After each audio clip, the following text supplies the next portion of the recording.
Hi, hello, it's me Priya Hari Prasad. Once again, welcome to the world of economics and welcome to my channel. Hope that you all are doing good. ഇന്ന് നമ്മളിവിടെ discuss ചെയ്യാൻ പോകുന്നത് bilateral monopoly. Bilateral monopoly ഒരുപാട് പേര് request ചെയ്തിട്ടുള്ള ഒരു video തന്നെയാണ്. Sorry for the delay. Degree and P G level സ്റ്റുഡൻസിന് വളരെ യൂസ്ഫുൾ ആയിട്ടുള്ള ഒരു വീഡിയോ തന്നെയായിരിക്കും. Try to watch it and try to share with your friends. ഇതുവരെയും നിങ്ങൾ ചെയ്തിട്ടുള്ള ഒരു ഷെയറിനും ഒരുപാട് താങ്ക്സ് ഉണ്ട്. ഫ്യൂച്ചറിലും ഇതേപോലുള്ള സപ്പോർട്ട് ഞാൻ എക്സ്പെക്ട് ചെയ്യുന്നു. Okay, then come, let's learn together. Let's begin the class. Bilateral monopoly. It is a market structure in which a monopolist faces a monopsonist. A monopolist faces a monopsonist. ഒരു monopolist മൊണോപ്സോണിസ്റ്റിനെ face ചെയ്യുന്നു എന്ന് വെച്ചാൽ ആരൊക്കെ തമ്മിലാണ് ഇവിടെ മാർക്കറ്റിൽ transactions നടക്കുന്നത്? ഒരു മൊണോപ്പൊളിസ്റ്റും മൊണോപ്സോണിസ്റ്റും. നമുക്കറിയാം മൊണോപ്പൊളിസ്റ്റ് എന്ന് പറഞ്ഞാൽ സിംഗിൾ സെല്ലർ ആണ് അല്ലെ. സിംഗിൾ സെല്ലർ ആണ്. അദ്ദേഹത്തിന് ആ എന്താ പറയാ കൺട്രോളർ ഓഫ് എന്താ പറയാ entire supply of that commodity. ഒരു പർട്ടിക്കുലർ കമോഡിറ്റിയുടെ എൻ്റെ എന്താ പറയുക ഫുൾ കൺട്രോളും ആരുടെ കയ്യിലായിരിക്കും? ആ മൊണോപ്പൊളിസ്റ്റിന്റെ കയ്യിലായിരിക്കും അല്ലെ. അപ്പം he is the price maker ആണ്. ഓക്കെ, അപ്പൊ അങ്ങനെയുള്ള ഒരു മൊണോപ്പൊളിസ്റ്റ് എന്ന് വെച്ചാൽ ഒരേ ഒരു എന്താണ് വിൽക്കുന്ന ആളേ ഉള്ളൂ. ഒരു പർട്ടിക്കുലർ പ്രോഡക്റ്റിന് ഒരാളേ ഉള്ളൂ വിൽക്കാൻ. ഓക്കെ, അപ്പൊ ഒരു മൊണോപ്പൊളിസ്റ്റ്. ഇനി മൊണോപ്സോണിസ്റ്റ് എന്താണ്? മൊണോപ്സോണി എന്ന് പറഞ്ഞാല് സിംഗിൾ ബയർ ആണ്. മൊണോപ്സോണി എന്ന് പറഞ്ഞാൽ സിംഗിൾ ബയർ ഉള്ള മാർക്കറ്റിനെയാണ് മൊണോപ്സോണി എന്ന് പറയുന്നത് അല്ലെ. ഒരു പ്രോഡക്റ്റ് വാങ്ങിക്കാനായിട്ട് ഒരേ ഒരു എന്തേ ഉള്ളൂ? ബയറേ ഉള്ളൂ. അതാണ് മൊണോപ്സോണി എന്ന് പറയുന്നത്. അപ്പൊ മൊണോപ്സോണിസ്റ്റ് എന്ന് പറഞ്ഞാൽ എന്താണ് അർത്ഥം? സിംഗിൾ ബയർ ആണ് അല്ലെ. അപ്പം അദ്ദേഹം മാത്രമേ ഉള്ളൂ ഇവിടെ ബൈ ചെയ്യാൻ. ആ സാധനം വാങ്ങിക്കാനായിട്ട് ഒരാൾ മാത്രമേ ഉള്ളൂ. ശരിയല്ലേ? അപ്പം ഒരേ ഒരു പ്രോഡക്റ്റ് ആണ്. ആ പ്രോഡക്റ്റ് വിൽക്കാൻ ഒരാൾ മൊണോപ്പൊളിസ്റ്റ് ഉണ്ട്. ഓക്കെ, അദ്ദേഹത്തിനാണ് ഫുൾ കൺട്രോൾ, സപ്ലൈ ചെയ്യുന്നതും പ്രൈസ് ഫിക്സ് ചെയ്യുന്നതും എല്ലാം. ഇനി ഇത് വാങ്ങിക്കാനും മാർക്കറ്റിൽ എത്ര പേരേ ഉള്ളൂ? ഒരൊറ്റ ആളേ ഉള്ളൂ, ഒരൊറ്റ ബയറേ ഉള്ളൂ. അപ്പം ഈ ഒരു മൊണോപ്പൊളിസ്റ്റും ഒരു മൊണോപ്സോണിസ്റ്റും തമ്മിലുള്ള മാർക്കറ്റിലുള്ള ട്രാൻസാക്ഷൻസ് അല്ലെങ്കിൽ അത് മൊണോപ്പൊളിസ്റ്റ് സാധനം വിൽക്കുന്നു, പ്രൈസ് ഫിക്സ് ചെയ്യുന്നു, പ്രൊഡ്യൂസ് ചെയ്യുന്നു, പ്രൈസ് ഫിക്സ് ചെയ്യുന്നു, വിൽക്കാൻ ശ്രമിക്കുന്നു.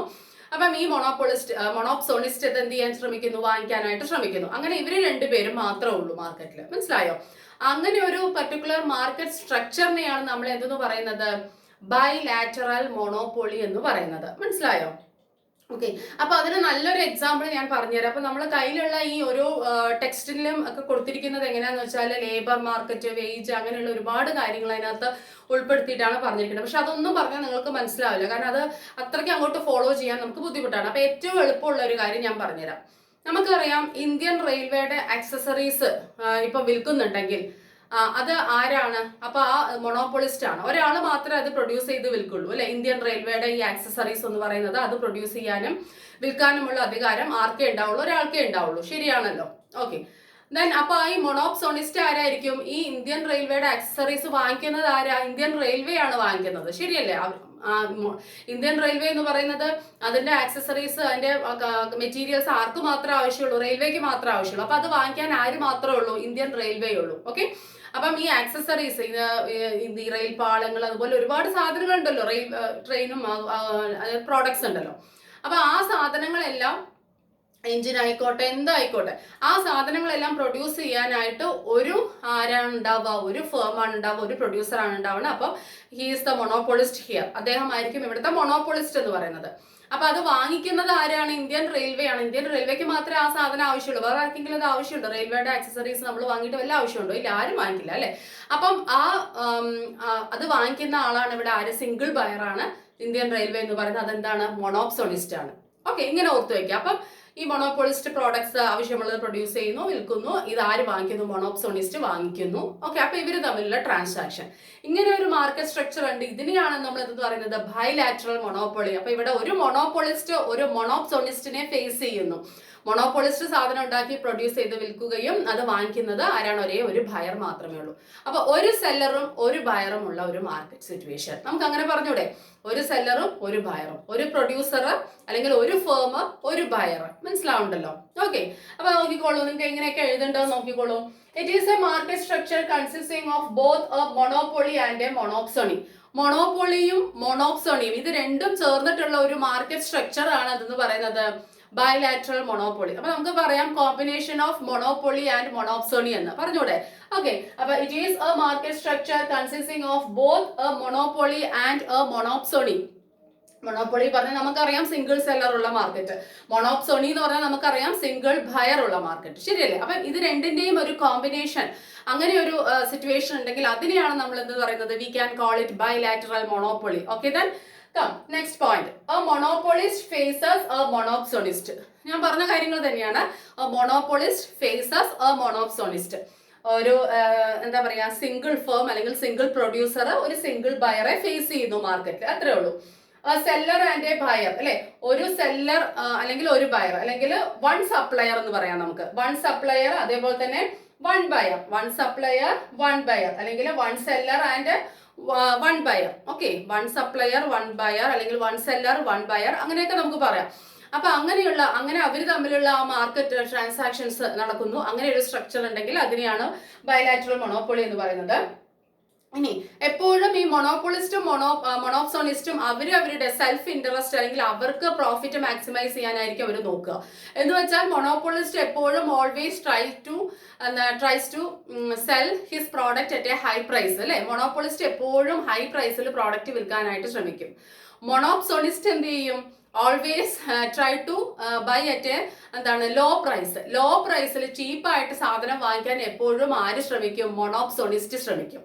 ഓക്കെ, അപ്പൊ ഇവര് തമ്മിലുള്ള ഇങ്ങനെ ഒരു ഇതാണ്. അപ്പൊ രണ്ടുപേരും തമ്മിൽ ഇങ്ങനെ ഒരു എന്താ പറയാ, കോമ്പറ്റീഷൻ ഒക്കെ ഉണ്ടാവും, അല്ലെ? കോമ്പറ്റീഷൻ എന്ന് പറഞ്ഞാൽ ഉദ്ദേശിക്കുന്നത് അങ്ങനെയല്ല, ഒരു ബാർഗൈനിങ് അങ്ങനെയൊക്കെ ഉണ്ടാവും. അപ്പൊ ഇൻഡിറ്റർമിനേഷൻ അങ്ങനെ ഒരു സിറ്റുവേഷൻ ഒക്കെ വരും മാർക്കറ്റിൽ. എന്ത് വരും? ഇൻഡിറ്റർമിനേഷൻ എന്ന് വെച്ചാൽ മൊണോപ്പൊളിസ്റ്റ് നിർബന്ധമായിട്ട് നിൽക്കുകയാണ് ഇന്ന പ്രൈസിലേ വിൽക്കുള്ളൂ എന്ന്. മൊണോപ്സോണിസ്റ്റ് പറയുകയാണെങ്കിൽ എനിക്ക് ഇത്രയും എന്താണ് ഒരു ബയറേ ഉള്ളൂ, അല്ലേ? ശരിയല്ലേ? അപ്പൊ ഇത്രയും ഇന്ന വിലയ്ക്കേ ഞാൻ വാങ്ങിക്കുള്ളൂ എന്ന് പറയാണ്. അപ്പൊ രണ്ടുപേരും തമ്മിൽ എന്തുണ്ടാവും? ഇൻഡിറ്റർമിനേഷൻ മാർക്കറ്റിൽ. ഓക്കെ, നിർണ്ണയിക്കാൻ കഴിയാത്ത കുറെ സിറ്റുവേഷൻസും അങ്ങനെയൊക്കെ ഉണ്ടാവും. അപ്പൊ അങ്ങനെയൊക്കെ ഒരു മാർക്കറ്റ് ഫോം ആണത്. മനസ്സിലായല്ലോ? അപ്പം the buyer seeks to buy cheap. Buyer ചീപ്പായിട്ട് വാങ്ങിക്കാൻ ശ്രമിക്കും എന്ന് വെച്ചാൽ മൊണോപ്സോണിസ്റ്റ് ലോ പ്രൈസിൽ വാങ്ങിക്കാനായിട്ട് ശ്രമിക്കും. And the seller tries to sell at a high price. Seller എന്ന് വെച്ചാൽ ഇവിടുത്തെ മൊണോപ്പൊളിസ്റ്റ് എപ്പോഴും ഹൈ പ്രൈസിന് വിൽക്കാനായിട്ടും ശ്രമിക്കും. മനസ്സിലാവുണ്ടല്ലോ? ഇതാണ് കാരണം അവരുടെ പേഴ്സണൽ ഇൻട്രസ്റ്റിനാണ് ഇമ്പോർട്ടൻസ് കൊടുക്കുക. കാരണം ഒരൊറ്റ സെല്ലറേ ഉള്ളൂ, ഒരൊറ്റ ബയറേ ഉള്ളൂ. അപ്പോൾ അവരുടെ സെൽഫ് ഇൻട്രസ്റ്റിന് അല്ലെങ്കിൽ അവരുടെ പ്രോഫിറ്റ് മാക്സിമൈസ് ചെയ്യാൻ വേണ്ടിയിട്ടാണ് അവർ ശ്രമിക്കുക. ശരിയാണല്ലോ? ഓക്കെ, ഇനി നോക്കിക്കോളൂ അസംഷൻസ്. സിംഗിൾ കമ്മോഡിറ്റി, ഒരു കമ്മോഡിറ്റി ഉള്ളൂ കേട്ടോ ഇവിടെ. എന്ന് വെച്ചാൽ ആ റെയിൽവേയുടെ കോമൺ അക്സസറീസിനെ നമുക്ക് ഒരു കമ്മോഡിറ്റി ആയിട്ട് എടുക്കാം. മനസ്സിലായോ? ദെൻ നോ ക്ലോസ് സബ്സ്റ്റിറ്റ്യൂട്ട്സ് എന്ന് വെച്ചാൽ സബ്സ്റ്റിറ്റ്യൂട്ട്സ് ഇല്ല, എവിടെയും ഇതിന്റെ സബ്സ്റ്റിറ്റ്യൂട്ട്സ് അവൈലബിൾ അല്ല. മനസ്സിലായോ? എന്ന് വെച്ചാൽ ഈ പർട്ടിക്കുലർ പ്രോഡക്റ്റ് പ്രൊഡ്യൂസ് ചെയ്യാൻ ഈ ഒരാൾ മാത്രമേ ഉള്ളൂ. അപ്പൊ അതുകൊണ്ട് സബ്സ്റ്റിറ്റ്യൂട്ട്സ് ഇല്ല, അപ്പൊ കോമ്പറ്റീഷൻ ഒന്നുമില്ല. Okay, next one, monopolist is the seller. Monopolist ആണ് ഇവിടെ seller. Monopsonist is the buyer. ഒരു മൊണോപ്പൊളിസ്റ്റ് ഉണ്ടാവും, അദ്ദേഹമാണ് buyer. Then they will try to maximize their own profit. അവരുടെ പ്രോഫിറ്റ് മാക്സിമൈസ് ചെയ്യുക എന്ന് വെച്ചാൽ വാങ്ങിക്കുന്ന ആള് ചീപ്പായിട്ട് വാങ്ങിക്കാനും വിൽക്കുന്ന ആള് ഹൈ പ്രൈസിന് വിൽക്കാനും നല്ലോണം പ്രോഫിറ്റ് ഉണ്ടാക്കാനും ശ്രമിക്കുന്നു. അപ്പം ഇങ്ങനെ പോകുന്ന ഒരു, അതായത് ഒരു വലിയ കോംപ്രമൈസും അങ്ങനെയൊന്നും ഇല്ലാത്ത ഒരു മാർക്കറ്റ് സ്ട്രക്ചർ തന്നെയാണ്. മനസ്സിലായോ? ഓക്കെ, അപ്പം single commodity, no close substitutes, അതേപോലെ തന്നെ monopolist is the seller, monopsonist is the buyer. Then they will try to, രണ്ടുപേരും both of them try to maximize their own profit. അവരുടേതായിട്ടുള്ള സെൽഫ് ഇൻട്രസ്റ്റ്, അവരുടെ profit maximise ചെയ്യാനായിരിക്കും അവിടെ ശ്രമിക്കുന്നത്. മനസ്സിലായല്ലോ? പിന്നെ നമുക്ക് അപ്പൊ ഇതാണ് ബൈലാറ്ററൽ മൊണോപ്പൊളി. എക്സാമ്പിൾ ഞാൻ ഇതാ പറഞ്ഞത്, ഇന്ത്യൻ റെയിൽവേയുടെ ആക്സസറീസ് സപ്ലൈ ചെയ്യാൻ ഒരൊറ്റ ആളെ ഉണ്ടാവുള്ളൂ, അതേപോലെ അത് വാങ്ങിക്കാൻ ഒരാളെ ഉണ്ടാവുള്ളൂ. ഈ എക്സാമ്പിൾ നിങ്ങൾക്ക് എഴുതാം കേട്ടോ.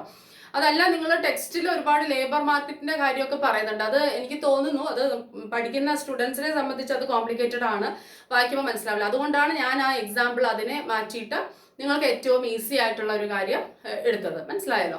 ഓക്കെ, അപ്പൊ ഇനി നോക്കിക്കോളൂ, പ്രൈസ് ആൻഡ് ഔട്ട്പുട്ട് ഡിറ്റർമിനേഷൻ. എങ്ങനെയാണ് ഈ ബൈലാറ്ററൽ മൊണോപ്പൊളിയിൽ പ്രൈസും ഔട്ട്പുട്ടും ഡിറ്റർമിൻ ചെയ്യുന്നത്? അപ്പൊ ഒരു ഷോർട്ട് എസ്സേ ആയിട്ടൊക്കെ ചോദിക്കുകയാണെങ്കിൽ നമ്മൾ പറഞ്ഞ കാര്യങ്ങളൊക്കെ എക്സ്പ്ലെയിൻ ചെയ്യണം. ഞാൻ ബോർഡിൽ എഴുതിയിരുന്നത് മാത്രമല്ല, നിങ്ങൾ കൂടുതൽ എക്സ്പ്ലെയിൻ ചെയ്യണം കേട്ടോ. ഞാൻ പറഞ്ഞ എക്സാമ്പിൾസ് ഒക്കെ എക്സ്പ്ലെയിൻ ചെയ്യണം. അത് കഴിഞ്ഞിട്ട് നമുക്ക് എന്ത് ചെയ്യാം? ഡയഗ്രാം വരച്ച് അസംഷൻസ് എഴുതി അത് കഴിഞ്ഞ് ഡയഗ്രാം വരച്ചൊന്ന് എക്സ്പ്ലെയിൻ ചെയ്യുകയാണെങ്കിൽ ഒരു നല്ലൊരു എസ്സേ ആയിട്ട് നമുക്കത് പ്രൊഡ്യൂസ് ചെയ്യാൻ കഴിയും. ശരിയാണല്ലോ?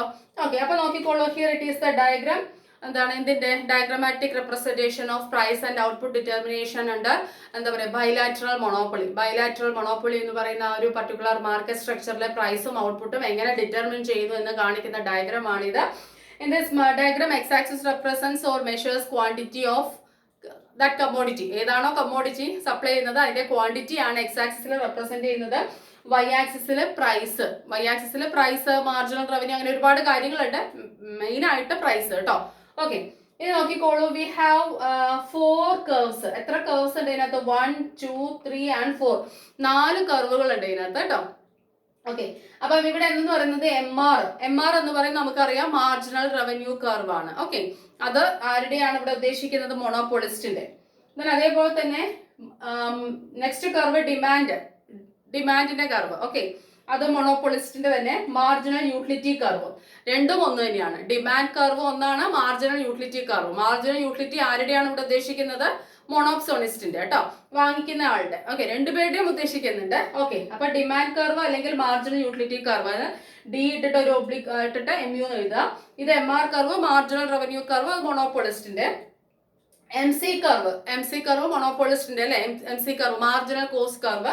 അത് തന്നെയാണ് എന്തെന്ന് പറയുന്നത്? സപ്ലൈ കർവും. ഓക്കെ, സപ്ലൈ കർവും മാർജിനൽ കോസ്റ്റ് കർവും രണ്ടും സെയിം ആണ് കേട്ടോ ഇവിടെ കൊടുത്തിരിക്കുന്നത്. ഓക്കെ, ME എന്ന് പറയുന്നത് മാർജിനൽ എക്സ്പെൻഡിച്ചർ കർവാണ്. എന്ന് വെച്ചാൽ ഈ മൊണോപ്സോണിസ്റ്റിന്റെ എക്സ്പെൻഡിച്ചർ, അതായത് more and more unit of commodity വാങ്ങിക്കുമ്പോൾ അദ്ദേഹത്തിന്റെ എന്ത് കൂടി വരും? എക്സ്പെൻഡിച്ചർ കൂടും. മാർജിനൽ എക്സ്പെൻസ് അല്ലെങ്കിൽ മാർജിനൽ എക്സ്പെൻഡിച്ചർ കാണിക്കുന്ന കർവാണ് ഈ ME എന്ന് പറയുന്നത്. അത് ആരുടെയാണ് ശരിക്കും എക്സ്പെൻഡിച്ചർ? ഇവിടെ മൊണോപ്സോണിസ്റ്റിന്റെ ആണ്. ഹി ഈസ് ദ ബയർ അല്ലെ. അപ്പൊ അദ്ദേഹത്തിനാണ് എക്സ്പെൻസസ് വരുന്നത് ആണല്ലോ. ഓക്കെ, അപ്പം ME മാർജിനൽ എക്സ്പെൻഡിച്ചറുടെ കർവ്, MC അല്ലെങ്കിൽ S എന്ന് പറയുന്നത് മാർജിനൽ കോസ്റ്റ് കർവ് അല്ലെങ്കിൽ സപ്ലൈ കർവ്, ഡി എന്ന് പറയുന്നത് ഡിമാൻഡ് കർവ് ഇവിടെ, അല്ലെങ്കിൽ MU marginal utility curve, MR marginal revenue curve. Okay, ഇനി നോക്കിക്കോളൂ, ഇവിടെ E എന്ന് പറയുന്ന പോയിന്റ്, ഫസ്റ്റ് ഇക്വിലിബ്രിയം പോയിന്റ് നമ്മൾ ഫസ്റ്റ് പറയുന്നത് മൊണോപോളിസ്റ്റിന്റെ കേസ് ആണ് കേട്ടോ. ആരുടെ കേസാണ് നമ്മൾ പറയുന്നത് ഇവിടെ? മൊണോപോളിസ്റ്റിന്റെ case. E is the equilibrium point at which both എന്താണ് MC and MR are equal. That means MC curve cuts the MR curve from below. ശരിയല്ലേ? MC കർവ് താഴെ നിന്നും MR കർവിനെ കട്ട് ചെയ്യുന്നു. നമുക്കറിയാലോ ഈ മൊണോപ്പൊളി ആണല്ലോ ഇത് അല്ലെ. അപ്പം അങ്ങനെയാണല്ലോ MC MRനെ കട്ട് ചെയ്യണം ഒക്കെ നമുക്കറിയാലോ. ബേസിക് ക്ലാസ്സസ് ഒക്കെ ഞാൻ അപ്ലോഡ് ചെയ്തിട്ടുണ്ട് കേട്ടോ, അതൊക്കെ കാണണം. മൊണോപ്പൊളിസ്റ്റിക് കോമ്പറ്റീഷൻ എല്ലാം പ്ലേലിസ്റ്റിനകത്തുണ്ട്. ഓക്കെ, അപ്പൊ നോക്കിക്കോളൂ, MC MRന് ഈക്വൽ ആവുന്ന അല്ലെങ്കിൽ MC കർവ് MR കർവിനെ താഴെ നിന്നും കട്ട് ചെയ്യുന്നു. ആ ഈക്വലിബ്രിയം പോയിന്റിൽ നിന്ന് നേരെ ആ ഡിമാൻഡ് ഇവിടെ വരെ വരയ്ക്കണ്ടേ? മാർജിൻ യൂട്ടിലിറ്റി ഡിമാൻഡ് കർവ് അവിടെ വരെ വെച്ച് നമ്മൾ ടച്ച് ചെയ്തു, പ്രൈസ് ഫിക്സ് ചെയ്തു. OP1 പ്രൈസ് എന്ന് പറയുന്നത് ഒരു ഹയസ്റ്റ് പ്രൈസ് ആണ് ആരുടെ? മൊണോപോളിസ്റ്റിന്റെ. അപ്പൊ മൊണോപോളിസ്റ്റ് ഫിക്സ് ചെയ്തു എന്ത് പ്രൈസ്? OP1 എന്ന് പറയുന്ന പ്രൈസ് ഫിക്സ് ചെയ്തു.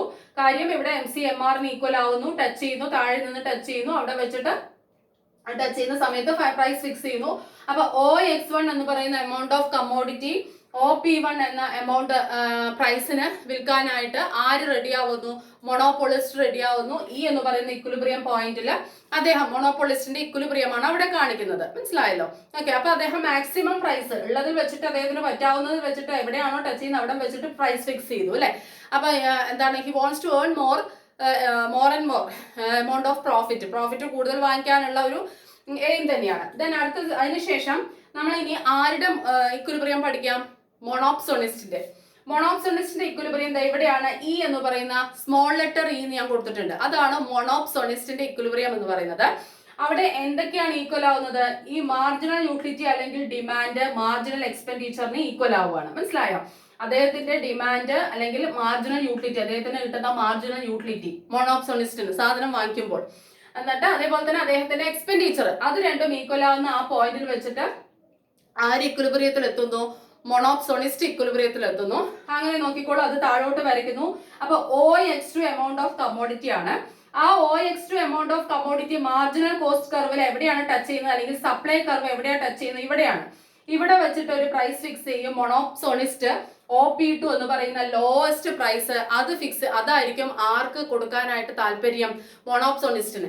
അപ്പോഴാണ് ഈ മൊണോപ്സോണിസ്റ്റ് ഇക്വിലിബ്രിയത്തിൽ എത്തുന്നത്. മനസ്സിലായോ? ഓക്കെ, അപ്പൊ ലോ പ്രൈസ് ആണ് അദ്ദേഹത്തിന്റെ ലക്ഷ്യം. ഓക്കെ, അപ്പൊ നോക്കിക്കോളൂ, അദ്ദേഹത്തിന്റെ മാർജിനൽ എക്സ്പെൻഡിച്ചറും മാർജിനൽ യൂട്ടിലിറ്റി അല്ലെങ്കിൽ ഡിമാൻഡ് രണ്ടും ഈക്വൽ ആവുന്ന ആ പോയിന്റിൽ വെച്ചിട്ട് ഔട്ട്പുട്ട് ഡിറ്റർമിൻ ചെയ്യുന്നു. OX2 എന്ന് പറയുന്ന ഔട്ട്പുട്ട്. ആ ലൈൻ എവിടെയാണ് MC-യിൽ ടച്ച് ചെയ്യുന്നത്? അവിടെ വെച്ചിട്ടാണ് പ്രൈസ് ഫിക്സ് ചെയ്യുന്നത്. OP2 എന്ന് പറയുന്ന പ്രൈസ് അത് ലോ പ്രൈസ് ആണ്. അതിന് സാധനം വാങ്ങിക്കാനാണ് ആര് ശ്രമിക്കുന്നത്? മൊണോപ്സോണിസ്റ്റ് ശ്രമിക്കുന്നത്. ശരിയല്ലേ? അവിടെയാണ് ഇക്വിലിബ്രിയത്തിൽ എത്തുന്നത്. അപ്പൊ ഈ സ്മോൾ ലെറ്റർ E ആണ് മൊണോപ്സോണിസ്റ്റിന്റെ ഇക്വിലിബ്രിയം പോയിന്റ് എന്ന് പറയുന്നത്. മനസ്സിലായല്ലോ? ഓക്കെ, ഇനി നമുക്ക് മാർക്കറ്റിൽ എന്താ സംഭവിക്കുക? മൊണോപോളിസ്റ്റ് ഇവിടെ OP1 പ്രൈസ് ഫിക്സ് ചെയ്തു, മൊണോപ്സോണിസ്റ്റ് OP2 പ്രൈസ് ഫിക്സ് ചെയ്തു. ഗ്യാപ്പ് ഉണ്ട് അല്ലെ? അപ്പം മാർക്കറ്റിൽ എന്താണ് ബാർഗെയിനിങ് വരും, ഒരു ഇൻഡിറ്റർമിനേഷൻ വരും, ശരിയല്ലേ? അപ്പൊ ഇങ്ങനെ ഇത് അനിശ്ചിതത്വത്തിലൂടെയാണ് ഈ മാർക്കറ്റ് എന്ത് ചെയ്തു പോവുക, കടന്നു പോവുക. കാരണം രണ്ടുപേർക്കും സ്ട്രെങ്ത് ഉണ്ട്, ഒരു ബയറേ ഉള്ളൂ, ഒരു സെല്ലറേ ഉള്ളൂ. അപ്പൊ രണ്ടുപേരും അവരുടെ നിലപാടിൽ ഉറച്ചു നിൽക്കുകയാണെങ്കിൽ മാർക്കറ്റ് ഒരു ഇൻഡിറ്റർമിനേഷൻ ആ ഒരു പൊസിഷനിലേക്ക് പോകും. അത് നിങ്ങൾ എടുത്തെഴുതാം. അതല്ല, രണ്ടുപേരും ചെറിയ ചെറിയ കോംപ്രമൈസിന് വരികയാണെങ്കിൽ അപ്പം മൊണോപോളിസ്റ്റ് പറയും ഞാൻ ഫിക്സ് ചെയ്ത പ്രൈസും വേണ്ട, എന്താണ് മൊണോപ്സോണിസ്റ്റ് ഫിക്സ് ചെയ്ത പ്രൈസും വേണ്ട, രണ്ടും വേണ്ട. ഇൻ ബിറ്റ്വീൻ ഒരു പ്രൈസ് ഫിക്സ് ചെയ്യാം. എന്താണ്? ഈ ഡിമാൻഡും സപ്ലൈയും ഈക്വൽ ആവുന്ന ഒരു പ്രൈസ്, ആ B എന്ന് പറയുന്ന പോയിന്റിൽ ഫിക്സ് ചെയ്യുന്ന പ്രൈസ്, ഈ OP എന്ന് പറയുന്ന പ്രൈസ് അത് ഫിക്സ് ചെയ്യുകയാണെങ്കിൽ മാക്സിമം ഔട്ട്പുട്ട് രണ്ടുപേർക്കും, അതായത് മൊണോപോളിസ്റ്റിന് ഈ OX0 ഇവിടെ കൊടുത്തിരിക്കുന്നുണ്ടോ, ഈ OX എന്ന് പറയുന്ന OX മാത്രം മതി കേട്ടോ, എന്ത് വേണമെങ്കിലും പേര് കൊടുക്കാം, എക്സ്പ്ലെയിൻ ചെയ്യുമ്പോൾ അതുപോലെ എക്സ്പ്ലെയിൻ ചെയ്താൽ മതി. അപ്പൊ ഈ OX എന്ന് പറയുന്നത് ഇവിടെയാണ് ഞാൻ മാർക്ക് ചെയ്തിരിക്കുന്നത്. ഈ OX എന്ന് പറയുന്ന ഈ ഔട്ട്പുട്ട് പ്രൊഡ്യൂസ് ചെയ്ത് വിൽക്കുകയാണെങ്കിൽ അത് ഏത് പ്രൈസിന് വിൽക്കണം? OP പ്രൈസിന് വിൽക്കണം. അത് ആര് വാങ്ങിക്കാൻ തയ്യാറാവണം? ആ പ്രൈസിന് ആര് വാങ്ങിക്കാൻ തയ്യാറാവണം? മൊണോപ്സോണിസ്റ്റും വാങ്ങിക്കാൻ തയ്യാറാവണം. അപ്പം മൊണോപോളിസ്റ്റിന് കൂടുതൽ എമൗണ്ട് എന്ത് ചെയ്യാം, വിൽക്കാൻ കഴിയും, മൊണോപ്സോണിസ്റ്റിന് കൂടുതൽ എമൗണ്ട് വാങ്ങിക്കാൻ കഴിയും. മൊണോപോളിസ്റ്റ് ഫിക്സ് ചെയ്തതിനേക്കാളും കുറഞ്ഞ പ്രൈസിന് കിട്ടുകയും ചെയ്യും. പക്ഷെ ഒരിക്കലും മൊണോപ്സോണിസ്റ്റ് ഫിക്സ് ചെയ്ത അതേ പ്രൈസ്, അത്രയും ലോ പ്രൈസിന് കിട്ടില്ല. അപ്പൊ രണ്ടുപേരും കോംപ്രമൈസിന് പോവുകയാണെങ്കിൽ ഈ B എന്ന് പറയുന്ന പോയിന്റിൽ വെച്ചിട്ട് ഈക്വൽ ആവുന്ന ആ പോയിന്റ് നേരെ കണക്ട് ചെയ്ത് വരയ്ക്കുന്ന ഈ പ്രൈസ് ഉണ്ടല്ലോ, OP പ്രൈസിൽ അവർ എന്ത് ചെയ്യും? ഒരു എഗ്രിമെന്റിൽ എത്തുകയാണെങ്കിൽ ഈ OX എന്ന് പറയുന്ന കമ്മോഡിറ്റി പ്രൊഡ്യൂസ് ചെയ്ത് മൊണോപോളിസ്റ്റിന് സപ്ലൈ ചെയ്യാൻ കഴിയും, മൊണോപ്സോണിസ്റ്റിന് ഈ OP എന്ന് പറയുന്ന പ്രൈസിന് വാങ്ങിക്കാൻ കഴിയും. പക്ഷെ അത് എന്തിനേക്കാളും കുറവാണ്? OP1നേക്കാളും കുറവാണെന്ന് സമാധാനിക്കാം, ശരിയല്ലേ? ഓക്കെ, അപ്പം രണ്ടുപേരും അങ്ങനെ കോംപ്രമൈസിൽ പോവുകയാണെങ്കിൽ ഇൻഡിറ്റർമിനേഷൻ ഒക്കെ ഒഴിവാകും. അതല്ല രണ്ടുപേരും ബാർഗെയിൻ ചെയ്ത് പോവുകയാണെങ്കിൽ അങ്ങനെ മാർക്കറ്റിൽ ഇങ്ങനെ കണ്ടീഷൻ ഇങ്ങനെ തുടർന്നുകൊണ്ടിരിക്കും. അങ്ങനെ ഒരു പർട്ടിക്കുലർ സ്പെഷ്യൽ ആയിട്ടുള്ള ഒരു കേസ് ആണെന്ന് പറയുന്നത് ഈ ബൈലാറ്ററൽ മൊണോപ്പൊളി എന്ന് പറയുന്നത്. മനസ്സിലായിട്ടുണ്ടല്ലോ? ഓക്കെ, അപ്പൊ ഞാൻ ഇത് ഏറ്റവും സിമ്പിൾ ആയിട്ടുള്ള ഒരു മോഡലാണ് ഞാനിവിടെ എക്സ്പ്ലെയിൻ ചെയ്തിരിക്കുന്നത്. ഓക്കെ, അപ്പം ഈ കർവുകൾ ഏതൊക്കെയാണെന്ന് മെൻഷൻ ചെയ്യാം. X ആക്സിസിൽ ക്വാണ്ടിറ്റി, Y ആക്സിസിൽ പ്രൈസും MRും ഡിമാൻഡും എല്ലാം മെൻഷൻ ചെയ്യുന്നുണ്ട്. ഓരോ കർവും എന്താണെന്ന് മെൻഷൻ ചെയ്യാം. മൊണോപോളിസ്റ്റിന്റെ ഇക്വിലിബ്രിയം, മൊണോപ്സോണിസ്റ്റിന്റെ ഇക്വിലിബ്രിയം, മൊണോപോളിസ്റ്റിന്റെ പ്രൈസ് OP1, മൊണോപ്സോണിസ്റ്റിന്റെ OP2. അപ്പം OP2 വളരെ ലോ ആണ്, മൊണോപോളിസ്റ്റ് സമ്മതിക്കില്ല. OP1 വളരെ ഹൈ ആണ്, മൊണോപ്സോണിസ്റ്റ് സമ്മതിക്കില്ല വാങ്ങിക്കാൻ, ശരിയല്ലേ? അങ്ങനെ ആവുന്ന സമയത്ത് ഇൻഡിറ്റർമിനേഷൻ ഉണ്ടാവുന്നു മാർക്കറ്റിൽ. രണ്ടുപേരും ബാർഗെയിൻ ചെയ്ത് നിൽക്കുകയാണെങ്കിൽ അത് കണ്ടിന്യൂ ചെയ്യും. ഇനി അതല്ല രണ്ടുപേരും കോംപ്രമൈസ് ചെയ്തിട്ട് ഈ MC അല്ലെങ്കിൽ സപ്ലൈ അല്ലെ, ആ ഡിമാൻഡ് കർവിന് ഈക്വൽ ആവുന്ന ആ ഒരു പ്രൈസ് ആണെങ്കിൽ, OP എന്ന് പറയുന്ന പ്രൈസ് ആണെങ്കിൽ എന്താണ്, ഹൈയും അല്ല ലോവും അല്ല, ഒരു മീഡിയം പ്രൈസ് അല്ലെ. അപ്പൊ അതിൽ രണ്ടുപേരും കോംപ്രമൈസ് ചെയ്ത് OX എന്ന് പറയുന്ന കമ്മോഡിറ്റി മൊണോപോളിസ്റ്റിന് പ്രൊഡ്യൂസ് ചെയ്ത് ആർക്ക് സപ്ലൈ ചെയ്യാം?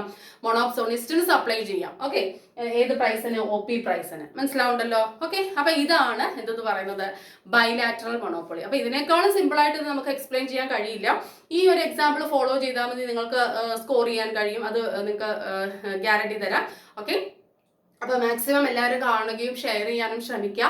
ഓക്കെ, അപ്പം ഇതേപോലെ ഇനിയും എന്തെങ്കിലും ആവശ്യമുള്ള വീഡിയോസ് ഒരുപാടുണ്ട്, ബാലൻസ് ഉണ്ട് എനിക്ക് ചെയ്യാനായിട്ട്. അപ്പം നിങ്ങളത് വെയിറ്റ് ചെയ്യാൻ വേണം. കാരണം എനിക്ക് ഒരു ദിവസത്തിൽ 2 വീഡിയോയിലധികം ചെയ്യാൻ പറ്റാത്തതുകൊണ്ടാണ്, അപ്ലോഡ് ചെയ്യാനുള്ള ബുദ്ധിമുട്ട് ഒരുപാടുണ്ട്, അതുകൊണ്ടാണ്.